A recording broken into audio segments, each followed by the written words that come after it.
트렌딩한 스톡입니다. 오늘도 다양한 기업들의 실적 발표가 있었는데요. 주가에 어떤 영향이 있었는지 살펴보겠습니다. 태양광 제조업체 인페이지 에너지의 지난 회계연도 1분기 실적은 다소 아쉬웠습니다. 지난 분기 매출이 약 3억 달러, EPS는 0.54달러를 기록했는데요.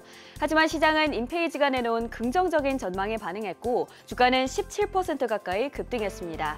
인페이지는 이번 회계연도 2분기부터 자사 제품에 대한 수요가 회복될 것이며 태양광 업황이 올 1분기에 바닥을 찍고 반등할 것으로 전망했습니다.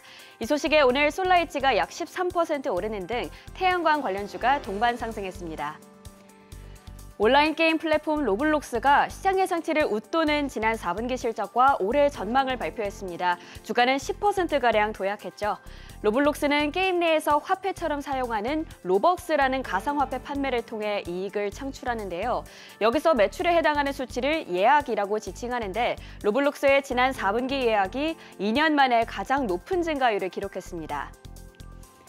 포드의 주가는 오늘 6%대 강세를 보였습니다. 작년 4분기 실적이 기대 이상이었던 데다가 특별 배당 소식까지 전했는데요. 포드는 주당 0.15달러를 지급하던 기존 정기 배당에다가 주당 0.18달러의 특별 배당을 지급하기로 결정했습니다. 또 2024 회계연도 연간 영업이익이 월가 예상치보다 높을 것으로 제시됐습니다. 한편 소셜미디어 스냅챗을 운영하는 스냅은 어제 장 마감 후 실적을 발표했죠.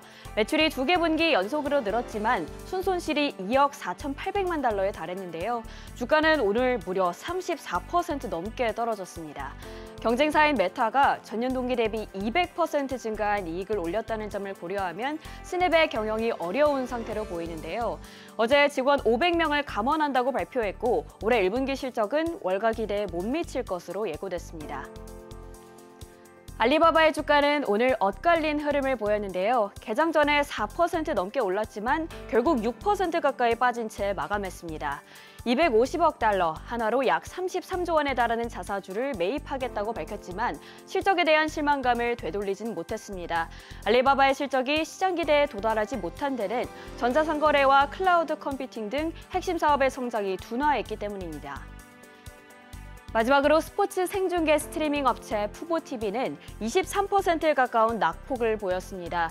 디즈니와 폭스, 워너브라더스가 신규 스포츠 스트리밍 서비스를 출시한다는 소식이 타격을 입혔는데요.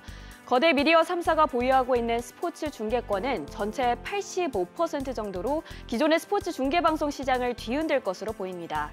그러면서 같은 업계에 종사하는 푸보TV, 그리고 합작 투자에서 제외된 파라마운트 글로벌까지 주가는 약세를 보였습니다.